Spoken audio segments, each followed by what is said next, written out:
Hello, and welcome to Realign Journey, the unfiltered guide to self-discovery and reconnection. I'm Siera Sambrowski, your host, and together we'll investigate and discover the ways we have lost touch with our true selves and explore ways we can reconnect to it.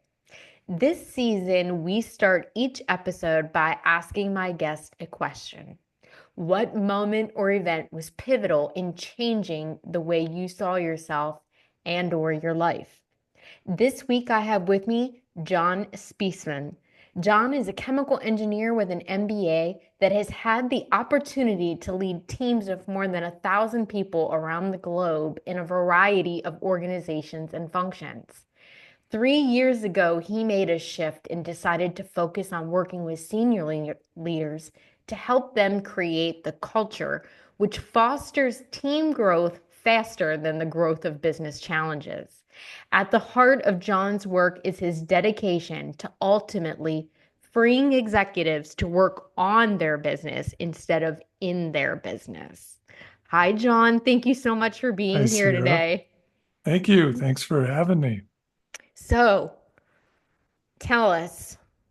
Most people have many different pivotal moments or experiences that really shifted things for them or shifted the way they were viewing themselves or their path.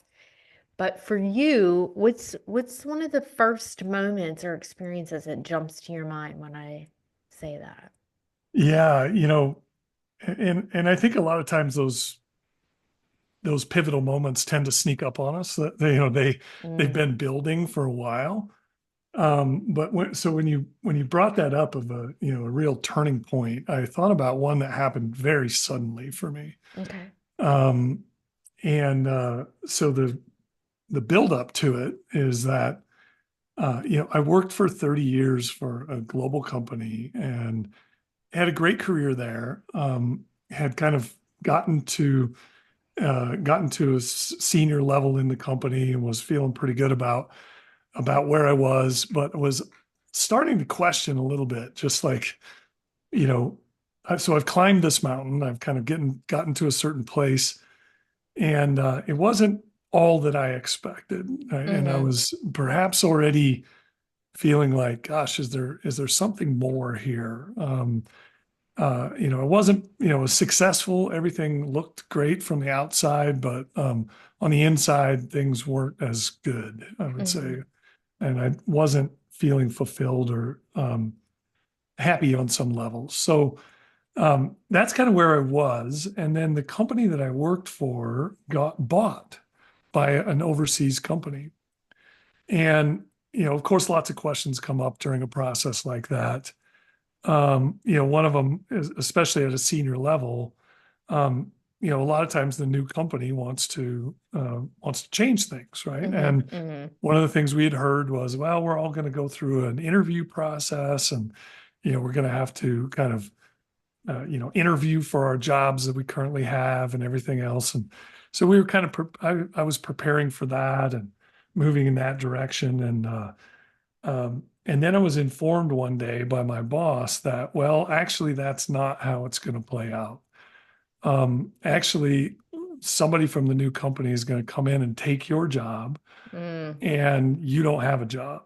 mm, So you have X number of days to find another position in the company, or you'll be let go.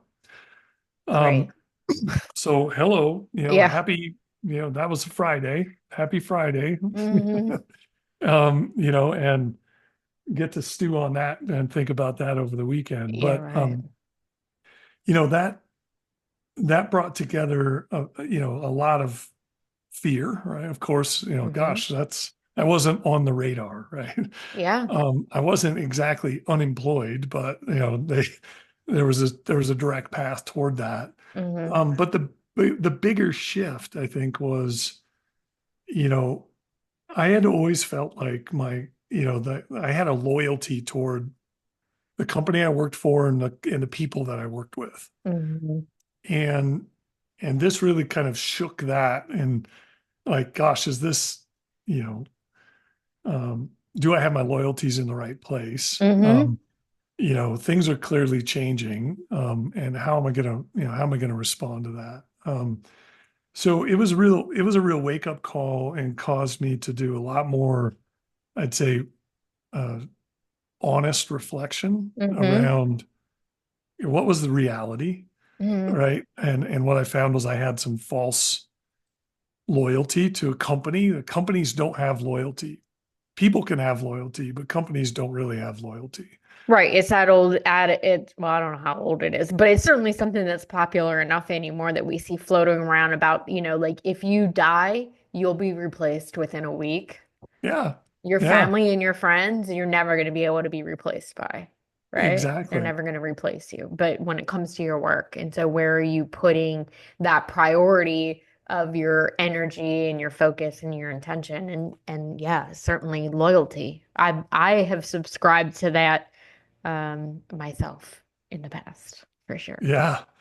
And I think companies, rightly, maybe rightly so, this might be business savvy to kind of promote that sort of a tribe, that Mm-hmm. sort of Mm-hmm. that sort of thing. It's supportive. It was a good company and it was a supportive company. And, but the reality is that things change. We got sold and the new company, had their own objectives. And, I can't say that I was angry. Like I understood it.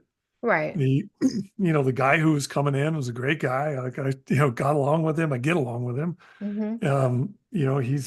He's qualified. He's a good guy. Wasn't about that. It was more of like sadness. It was more like a mourning. Mm-hmm. It was kind of like this is a change, a shift in paradigm that felt like a loss. Sure. And it caused me to kind of go on some discovery of who really am I? What's important to me? And am I really doing the things that are leading toward lasting fulfillment and happiness? And the reflection that I came, the answer to my reflection I came back to was no, I'm not. Like what I was doing was, great on some levels. Okay, I had a big house, nice cars, like all the stuff, Mm-hmm. looks successful. It was, nice, comfortable, making good money, everything else. But the reality was that there were big chunks of that work that weren't as fulfilling as they could have been. Mm-hmm. And so I started reflecting on that and trying to determine what I was going to do next. And there was all kinds of change on many different levels Mm-hmm. through that process. Mm-hmm. When you were earlier, we were talking about hurricane season, right? When Mm-hmm. when I lived in Louisiana and you live in Florida, one of the things with hurricanes is that they one way or another can teach you, that material things, um, aren't that important and that they Mm-hmm. can be replaced, right? Mm-hmm. And may need to Absolutely. may need to be replaced. Yeah. And that was one of the things that we kind of came to.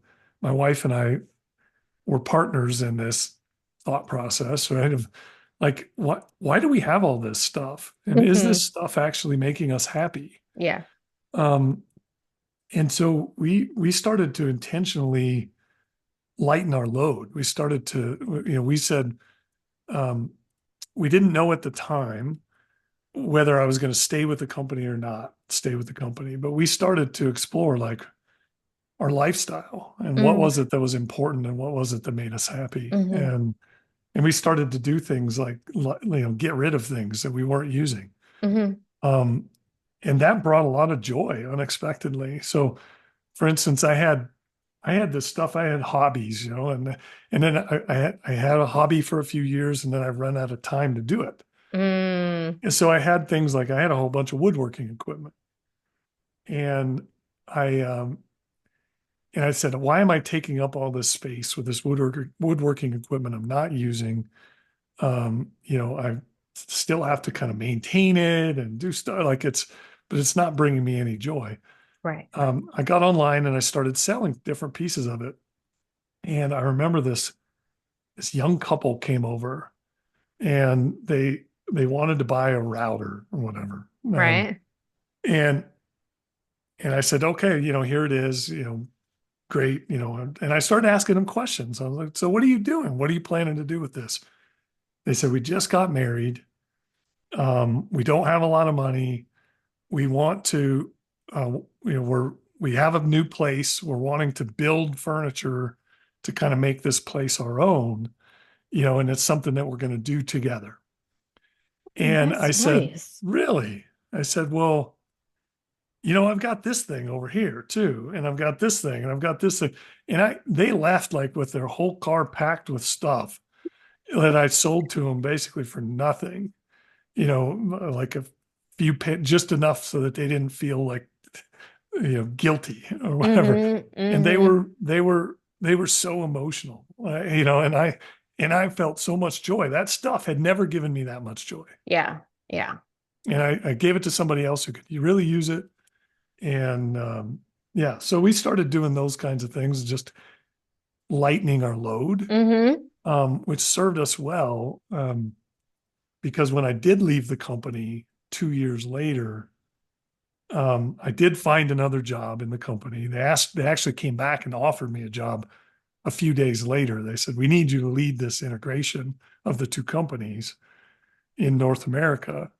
So I stayed with the company for a couple more years, and it was a great experience. I was Mm-hmm. able to gain a lot of clarity around what I wanted and what was making me happy, and that led me to the decision to leave at the end of that. Um, and but the process that started 2 years later of us reevaluating everything Mm-hmm. made it that much easier for us to kind of pull the plug when we got to the Sure. end of the journey.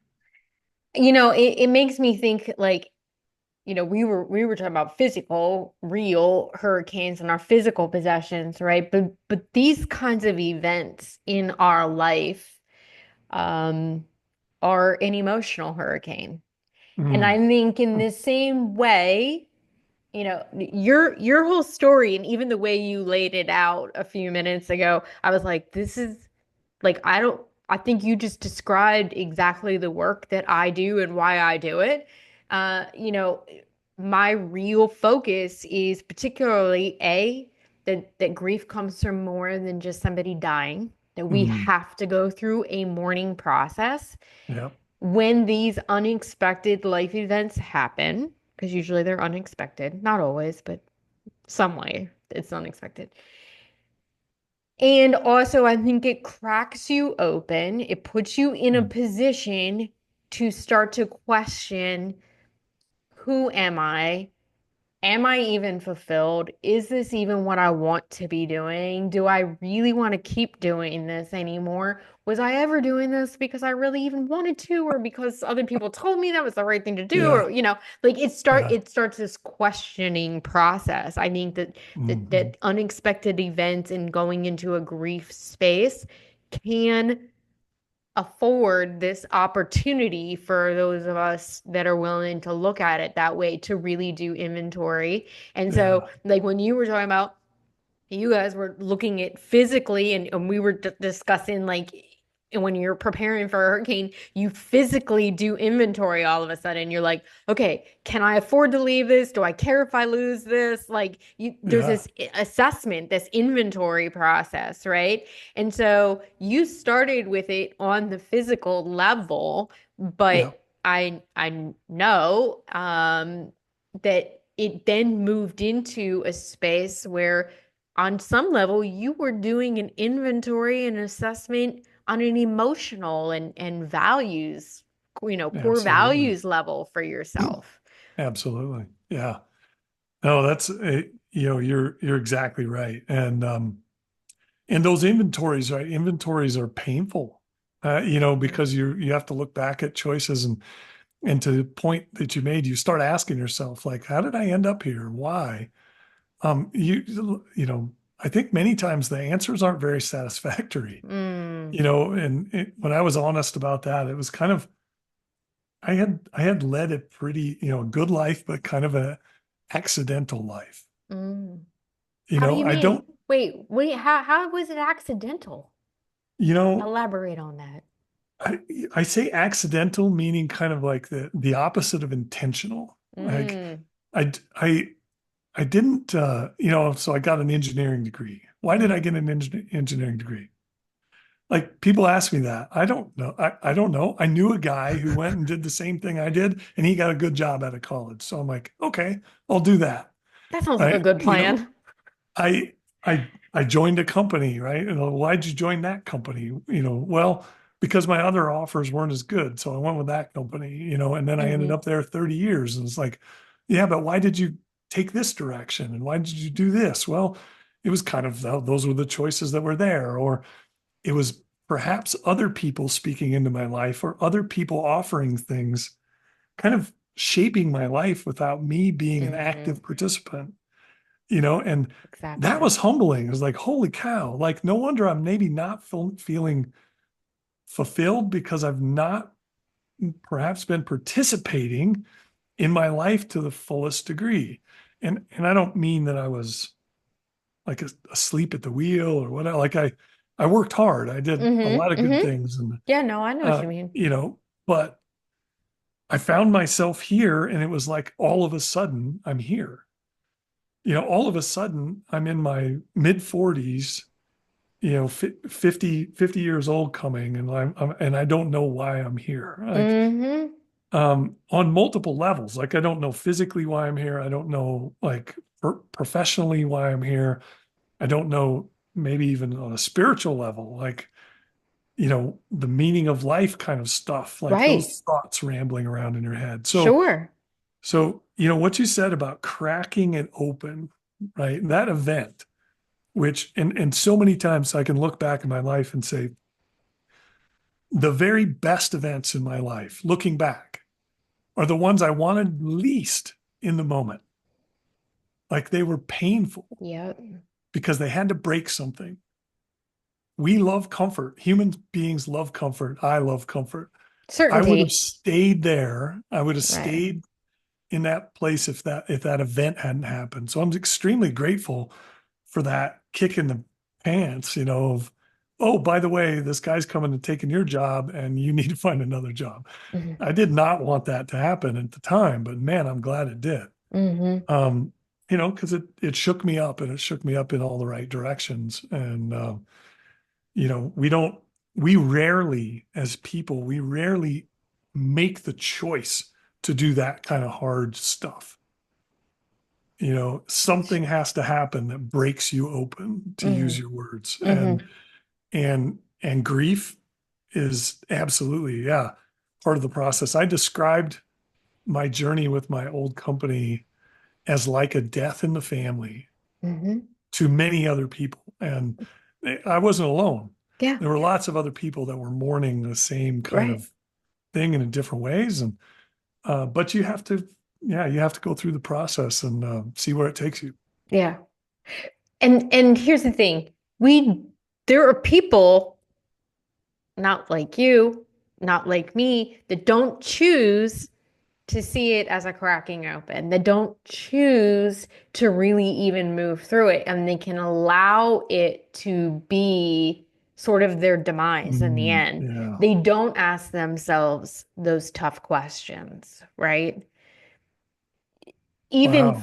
even Yeah. from the standpoint of grief, of real physical loss. And one of the things that I talk about a lot, and in particular when grief comes into play in the conversation, is I say grief is really, in my definition, the anytime something that we hold dearly as part of our existence and identity is Mm. lost. Yeah. And so Yeah. for a lot of people, that is sometimes a physical death of a parent, or God forbid, a child or a partner or whatever. And also, it very much can be our jobs. It Yeah. very much can be our marriage. It very much can be, particularly for women, like the children going on, like the empty nest, like that Yeah. role Yeah. as a mother can be really mourning. And you Yeah. will witness sometimes people stay in that space of feeling Mm. lost and unfulfilled and undefined, and a lot of times it leads to like anger, resentment, Oh depression, yeah. all kinds of Yeah. terrible things. But you made a choice. You somehow, in your life journey, in your own evolution, were at a space where you're like, I'm going to allow this to be a time for me to take inventory and assess and reevaluate where I'm at. How does this feel? What do I want for myself? Why? Yeah. Yeah. Yeah. And yeah, it's really sad when you see somebody who can't, can't turn the corner on one of those experiences. And Hmm. I don't know, and maybe you know why or what makes a difference, but I think that, I think that always it feels like the first step is an acceptance, Mm. like of this is what's happening. This is real. Like as long as we can somehow deny it or run away from it or rationalize it somehow, Hmm. it's hard to enter in, right? You're not getting that broken open, if you will, right? Yeah. Um, you're still in the fight, Hmm. right? And Hmm. I think surrender or acceptance is so often a great way to come at this. And that's and with what I do right now with leaders, it's the same. Hmm. It's the same thing, right? When I talk to a client, a potential client, and a potential client, many times they come and they have something in their external circumstances that they don't like and they want to change. Right. My I'm not getting the results I want. My team doesn't have the ownership that they need. My team doesn't have enough accountability, or they're not operating independently, or whatever. Hmm. It can be any number of things, right? That's outside the leader. Um, as long as that's very comfortable to sit in a spot and be a victim, I would say blame everybody else. and blame everybody else. That's It's right. very comfortable, right? But when a leader can say, when they reach a point that they say, it's possible that I need to make some changes in order for my team to move, all right, or I need to do something, right, to change the situation to get a different result, right? When they move out of that insanity of keep doing the same thing and expect a different result, Hmm. and Hmm. they say something needs to change here, maybe I need help. Yeah. That demonstrates that acceptance, right? Kind of a humility, fundamental Hmm. humility Hmm. of I need help. This isn't working. Hmm. And it takes some courage, right, to go Hmm. out and tell somebody that and say, hey, I think I might need some help with this. Or Hmm. maybe I can't do it on my own. Hmm. That's when you know you've got somebody that you might be able to help. Yeah. If they can't make Yeah. that leap, if they just say, no, I don't need you, you just need to fix those other people. Yeah. Oh, They're not those your are people. They're not those my people people, either. you got it, right? Because I think, in leadership where I work, the the organization, the tone of the organization, the growth of the organization, the culture of the organization is determined by the leader. Absolutely. And if the leader isn't willing to change, then they can't really expect anything else to change. Yeah. So at least not significant.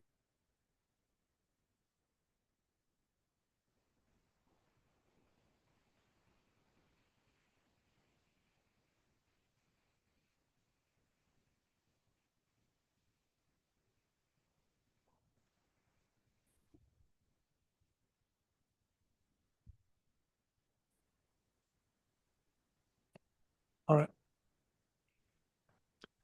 Yeah. And in the space that I work now, working with leaders, um, the organization, the culture of an organization, the progress and growth of an organization is determined and limited by the growth of the leader of the organization. So, Hmm. you know, a lot of times leaders would like other people to change, not just leaders, people want other people to change. They don't want to change because it's hard. Yeah. But when a leader can accept that maybe they have a role in the situation and can take responsibility and have the courage to say, maybe I need to be part of the solution. I need to change. And if I start to change, the organization could change. That's what being cracked open looks like in leadership. Hmm. And once somebody can come to that realization, I'm confident that I can get good results with that person. But if they want to stay and continue to point toward other people, it's they haven't reached the end yet. I think Hmm. they need more. They'll continue to fail Yeah. for a while longer. Yeah. That's why I always say you have to, when I'm talking about working with people for myself, I always say, like, really, I want somebody to be just sick of themselves. I just want them to be sick of their own shit, sick of repeating the pattern. Like, when you are like, nah, what do I gotta do? And you talked about humility and courage being sort of the characteristics that are so Mm, important for starting that process, really starting those steps. And I agree 100%. And also, I think it's where the power comes in, where like real empowerment can come in.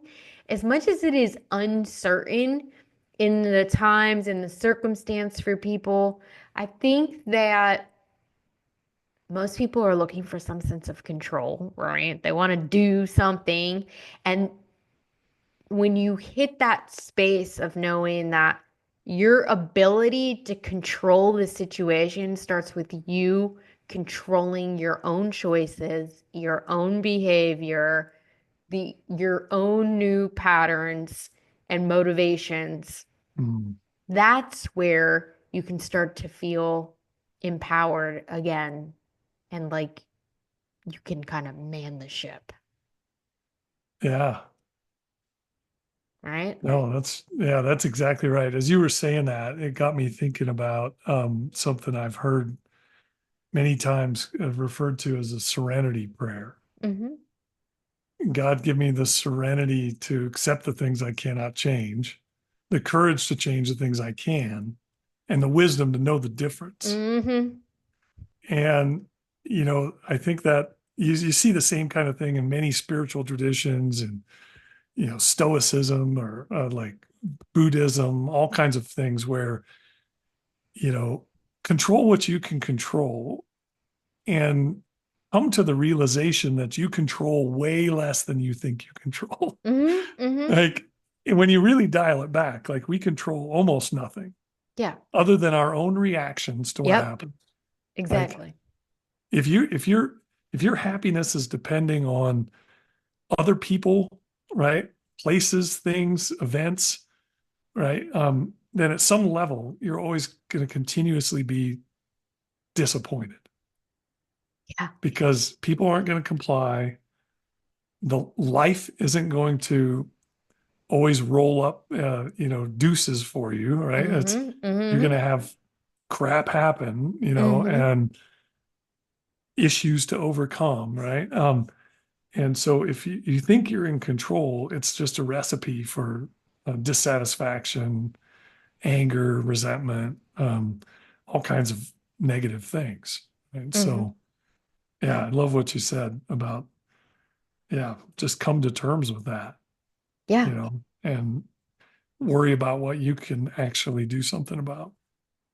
Yeah, because that whole idea of being in sort of a victim standpoint, and even if you don't want to phrase it that severely, like I think even being in a standpoint where you feel really unfulfilled, really kind of just vacant in your life and in the direction in which you're going, I think those are always indicators that Mm, in some way you are feeling powerless over yep. your life, over your choices, over your roles and responsibilities.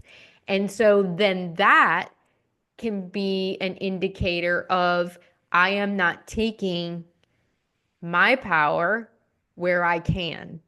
And Yeah. that's not the kind of power, I'm not talking about the power that is like over other people or being authoritarian or anything of Mm. that nature, but of ourselves. We Yeah. give our own power away to outside circumstances, to feeling like we need to chase outside achievements or acknowledgments, or it's about the marriage, or it's about how many Right. kids you have, or, you know, where I reach my professional career.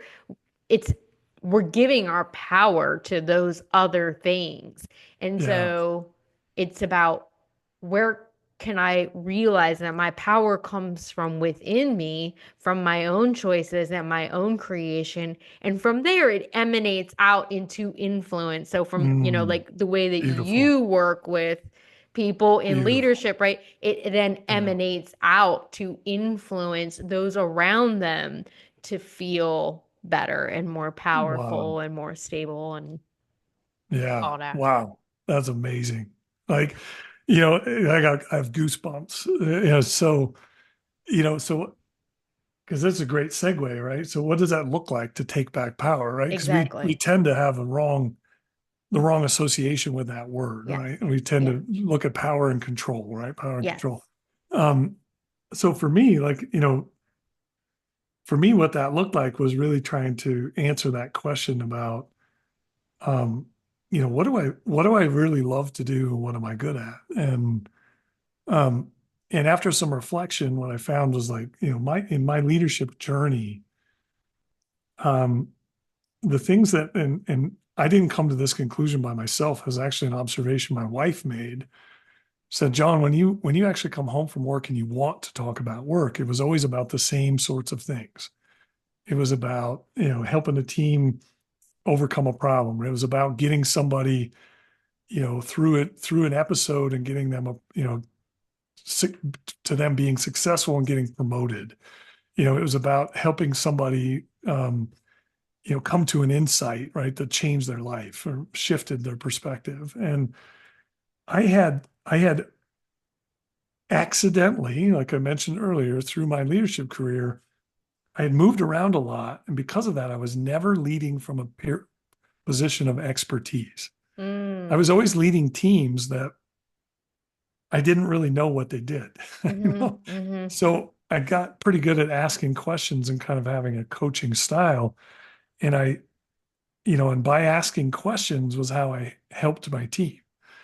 And so when I reflected on that, I was like, well, that was the stuff I really loved. And there was a bunch of stuff that I didn't. Like, how can I do more of that in my life?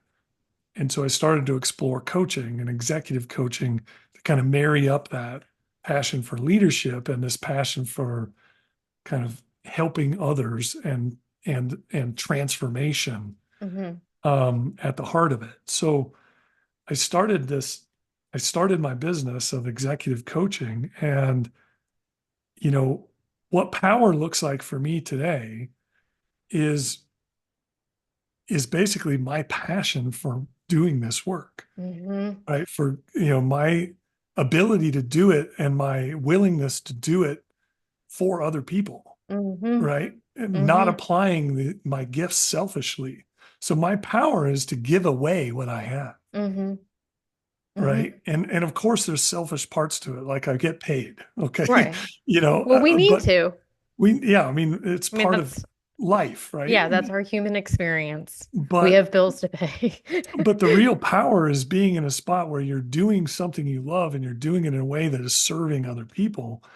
And then it doesn't feel like work. So like I don't work anymore like I used to work. Like Yeah. I I do work, but it doesn't feel like work. Yeah. So power for me is having conversations like this, letting people see my passion, who I am, and then that attracts the people who I can help. Yeah. And as long as I can keep my service hat on, that goes pretty well. Sometimes I cross over and I want to sell to people, and that usually doesn't go very well because I'm like infecting myself. Like Mhm. it's my energy gets changed, Mhm. right? And it Absolutely. all comes from fear. I'm like, Mhm. I want to feel like I'm good at this, and I want to feel like I am getting better at sales. And the problem is that when I lean too much towards sales, I lean out of my power. Right. That's And I try to exactly be right. somebody else. I try to be somebody else for reasons that aren't real for me. And so that's kind of my current challenge, is trying to grow in how do I authentically continue to connect with people, represent myself, navigate the sales stuff without being inauthentic, right? Mm, Without losing my power, like the way we're talking about it. yeah. So, I mean, and that's a perfect segue for what I had been thinking about was that, for me, you're spot on, I think, in that two things. I think you're spot on. I completely agree with you. I think, first of all, I think that there's a real misunderstanding. I think we've sort of really demonized that word power, Mm, and tremendous book for those that haven't read it, Power versus Force. It and it becomes about this understanding that power is the most innate, I would say, divine, creative energy. It is more mm, powerful than anything else in existence. When we tap into that real divine creative energy that we are, it is when we are in our fullest expression. And yeah. that is truth. It is our authenticity. It means it comes from wherever it comes from that Mm, feeds us. That is where your real power lies. It never lies in how much money we have or how much external influence we have or what our positions or roles or responsibilities are.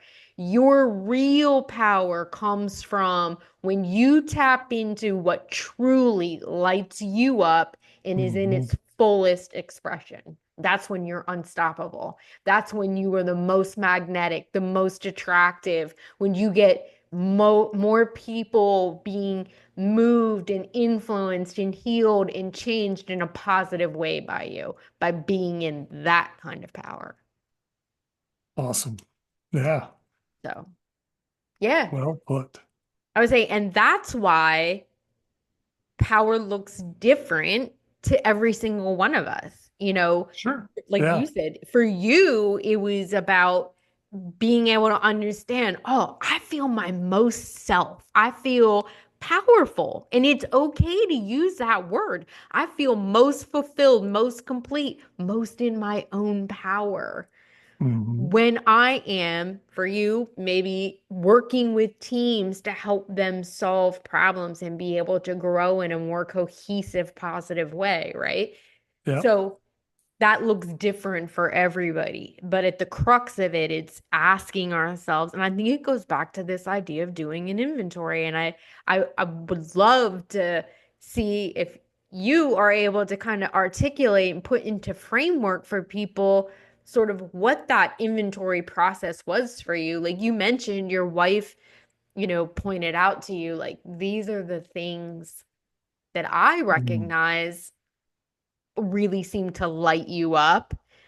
But how did you get yourself to that space of really being able to start to identify?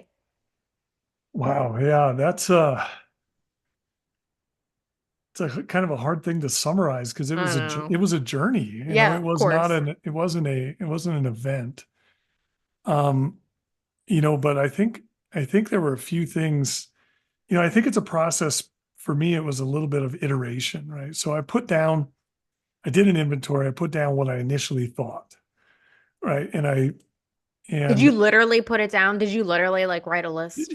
oh yeah, yeah, I Okay, did. okay. I did. I wrote a list and I did it in support of kind of with a mindset of how do I identify my next job? How do I identify the next Mm, direction of my career? mm-hmm, mm-hmm, And I went through and identified these things of what I thought I was good at, what I thought I was passionate about, what people say about me, what it was that you know, I felt like I was talent, what were my talents, all those kinds of self-reflective type of things, right? And and through working with those, it's almost like a filtration process started to happen. Like, and in a way, for me, it was about following the energy, so I could feel as I was talking about those things with people, as I was, um, you know, talking with people about opportunities. Like I looked at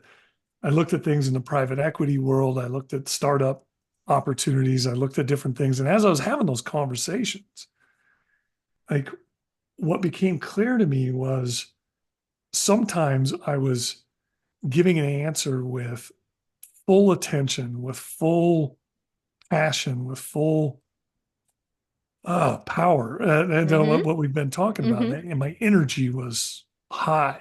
Right. In other places, it was like I was reaching for the answers. I was like, it wasn't authentic. And I had to what I had to do is figure out which of these things are true and which of these things are either stories I'm telling myself Mm. or they're stories that other people have told me, like some skin that I've tried to put on to Mm-hmm. please someone else or to impress someone else or whatever, right? But I had all kinds of costumes on. Like I had all kinds of things that were, maybe not, I don't want to say false, but they weren't that true, authentic energy that you described, Yeah. and so for me, it was like a filtration process of kind of finding those, right? And I had to follow the energy and I had to follow some of the clues. And what's interesting is that the clues that came from the outside ended up being the ones that were more true than anything I told myself. Like, Mm. because That's I don't interesting. I don't think humans are built for accurate self-reflection. We Oh. need other people. We need mirrors in our lives in the form of other people, in the form of maybe there's analytical things you can do. There's assessments, personality assessments. There's all kinds of stuff you can do, but you need to look outside yourself for a mirror that you can depend on. Because if you're listening to yourself, my head is a bad neighborhood. I should not go there alone. Like if I listen to myself, it leads to trouble. Like I'm wrong half the time, or I'm only approximately right at best. John, you just gave me chills now. I think, you know what? I don't think anybody has ever, first of all, I love the phrase, my head is a bad neighborhood. That's very good. And second of all, I don't think I've heard anybody say we need that outward reflection to Mhm. show us some truth. No one has pointed that out from a self-evaluating standpoint. And I think that was an aha moment for me to not because I didn't know that on some level, I just didn't phrase it up or ever think about it that directly. But you Yeah. are so right. You're so right. I mean, we talk about that the outside experiences are really only ever a reflection of Mm. what's going on in us, right? It's only Yeah. really an extension of our own energy of whatever is happening internally. And so why not use that as Yeah. a self-evaluation tool? Yeah. And you're right. We talk about like if it feels like you keep having this kind of relationship dynamic in every work experience, or you keep having this same relationship dynamic in every person you date, or you keep Yeah. having this experience in your money or whatever that looks like, you're the problem. Yeah. So I heard a funny thing the other day from a guy. He said, somebody was complaining about traffic, and Mm-hmm. and he said, one thing I've noticed is when I leave the house and I'm driving, that by the time I've run into the third asshole, I've realized I'm the asshole. Yeah. Yeah. Like, and I think there's so much truth to that. Like um, yeah, we have to, I think we need other people in our lives to help us to realize what's true and what's not. And I end Mm-hmm. up doing this a lot with clients. So just listening to how people talk, listening and seeing, watching their body language, their tone of voice, their passion. Like you see it when somebody gets, they Lit up. lean in, their Yeah, yeah. eyes light up, everything, and I use this because sometimes clients will try to tell me a story. And I'm Mm-hmm. sorry, you can't bullshit a bullshitter. Mm-hmm. Like Mm-hmm. I've done that to myself. Mm-hmm. And I do it for clients often. I'll say, really, you know, you know, I'll mirror for them. I'll say, I saw your energy change when you were talking about this. Tell me about why that, tell me more about that topic. You know, or I'll point out those observations. It's like, that's the third time you've told me about a situation like this. Maybe you're the asshole. Like Mm-hmm. maybe, Mm-hmm. what is Mm-hmm. this? The common element seems to be you. Mm-hmm. So what is it that you think might need to, you may need to adjust, or, Yeah. you may need to look in the mirror. So I think yeah, we really can't walk this life on our own. I tried. I was very highly self-reliant, Mm-hmm. and it's miserable. It's miserable. You're constantly disappointed, and you're constantly and not living up to your own high expectations. And Mm-hmm. it's just a lot more fun to do it with other people. Yeah, I mean, I believe that we are absolutely wired to be in connection and interaction with other people. I'll go a step further. I believe that we are never meant to do things alone, that our higher power, God, source, whatever energy you want to call it, is always meant to, at the very least, also be there with us. We are still Mhm. not meant to do it in separation from Yeah. them, they, whoever, whatever you call it. Um, and so, yeah, why not also allow it to be that way that we can positively use it to self-evaluate, Mm. Mhm. self-assess, and not from a place of criticizing ourselves or judging ourselves, because that's just really an extension of being victim mentality anyway. Yeah. But to Yeah. say, I'm going to take this information, one of the things we talked about earlier in this conversation that I really loved, and I was hoping I would figure out how to circle back. And so maybe this is it. But is you talked about, like, even when you work with teams, about like asking them, you go in and you didn't have all the information, you didn't have full knowledge and experience of what they specifically are doing. So you would ask all these questions to kind of help Mhm. uncover it, kind of help discover it, right? And isn't that what so many of us are really trying to do with who we are and Yeah. what we want to do with this life that we have?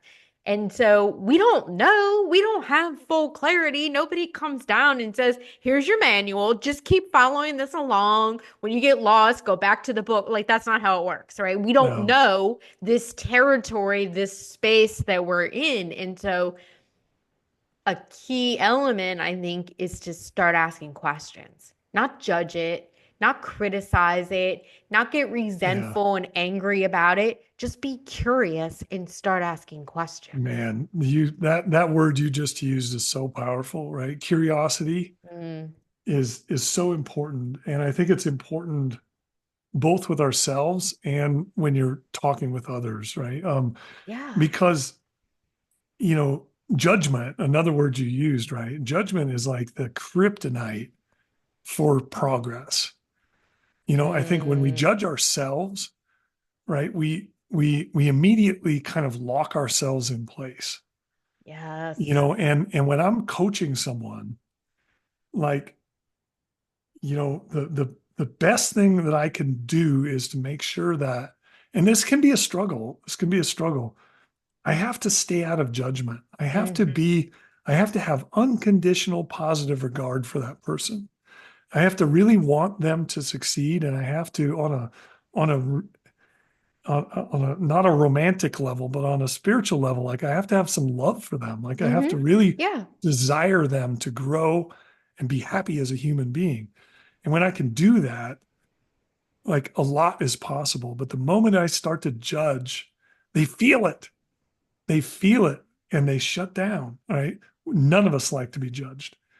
And so whether you're talking about ourselves or we're talking about when we're dealing with other people, like the more that we can stay curious and stay out of judgment, the more we can help other people around us grow and help ourselves grow at the same time.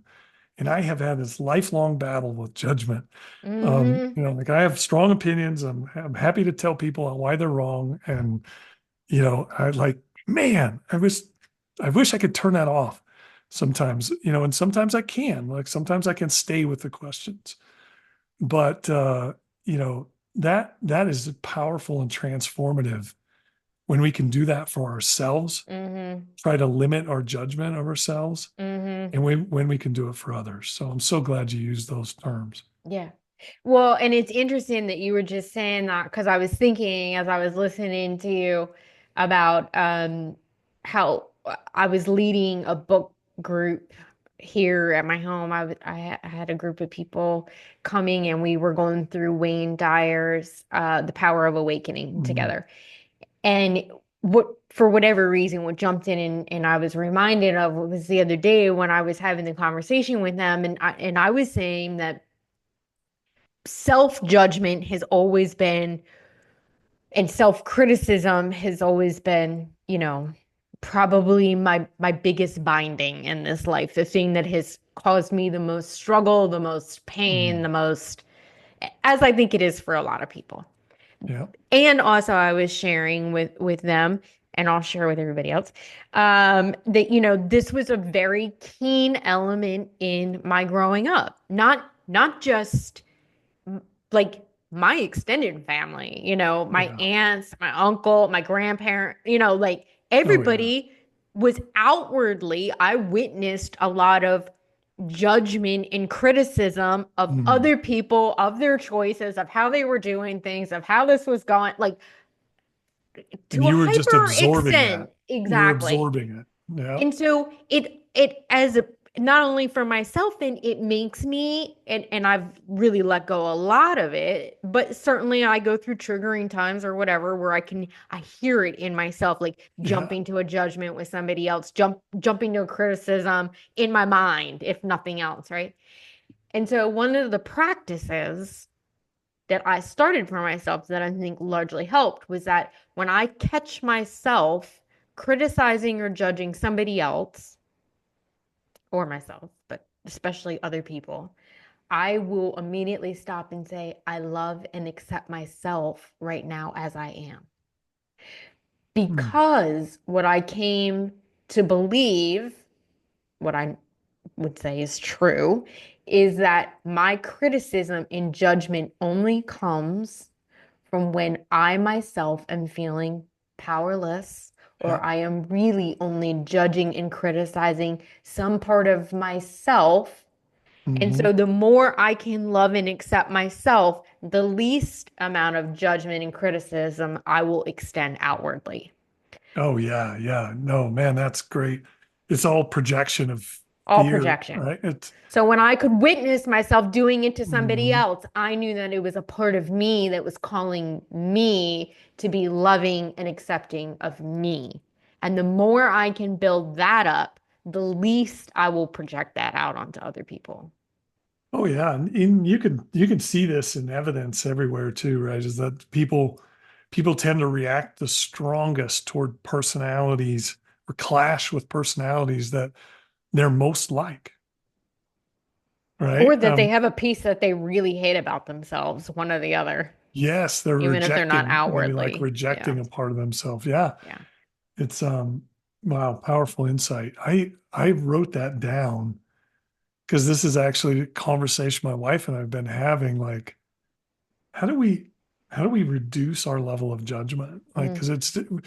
because at some point you realize like, I mean, there are times that it feels good. It feels good to be in judgment, like Mm-hmm. Mm-hmm. Schadenfreude or whatever Mm-hmm. they, there's a human there's a human desire sometimes for us to feel above other people by putting them down, right? It's because it's you Um, grasping at power to but you feel your realize, own power. but at some point when you live with that long enough, like you realize this is Doesn't feel good not anymore. sustainable. It doesn't Yeah, work. It only makes me feel bad about myself. exactly. Like I need to break the cycle, but it's hard to break. It is. And that too, what you just said, like that's a concrete thing to try to say, I'm going to, when I recognize judgment in myself, rather than here's my normal response is to judge myself about the judgment. Exactly. Yeah, And that was that's what mine too. it seems like a hamster wheel, right? It So is. what you're saying is, hey, the off ramp here is to not judge yourself, but to accept that part of you that's finding that judgment Yeah. and to offer yourself that off ramp out of that cycle. Yeah. That's awesome. And to say when I'm judging and criticizing somebody else, it means that I need love and acceptance for myself right now more than Mm, anything else. mm, Because it's only that piece of me that is wounded, that is feeling powerless, that is feeling ashamed or resent. Like there's some part of me that is yeah. not feeling loved and accepted. And so, yeah, it's a huge interrupter. And also, it makes you immediately shift your energy and be nicer to that person. Like Yeah. I will Well, say, like that whole process, not only is it self-healing so that I can be more healed in the future in interactions with people, but it does immediately shift the energy of that interaction.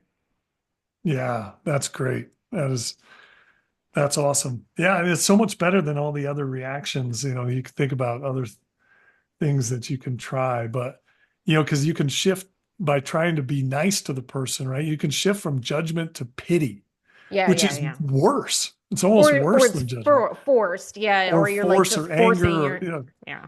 yeah, there's it's a hard one to get out of. So, oh, It great tip. is. Thank you for that. Well, you're welcome. Okay. Well, I'm saying we can end on that. That's a great way to end. A good tip Yeah, for everybody. But John, honestly, this has been a fantastic conversation. So I hope that you are open to doing this again with me sometimes because oh heck yeah, I would say this was really good and our time together went very quickly, which I think is always a great indication. But it tell did. everyone how they can connect with you, how they can. I know you dole out all kinds of amazing, wise perspectives and pieces all the time. So, how can they follow you, learn more about you, maybe even work with you? Yeah, the best way to connect with me or learn about what I do is to follow me, connect with me on LinkedIn. So I post regularly on LinkedIn, leadership insights, personal insights, talk about what I do. On that LinkedIn profile page, also, if you're interested in learning more about coaching or seeing if there's potentially a fit, there's a scheduling link on my profile. You can go Okay. directly in and schedule if you want to have a short chat. It's free. Those are the two best ways at this Okay. point. Perfect. Excellent. Well, again, thank you so much for being here. This was wonderful. We had a great conversation, I It think. was great. Yes, I loved it. Thank you. All right. And to all the sojourners out there joining me for another episode, thank you so much for being here. And until next time.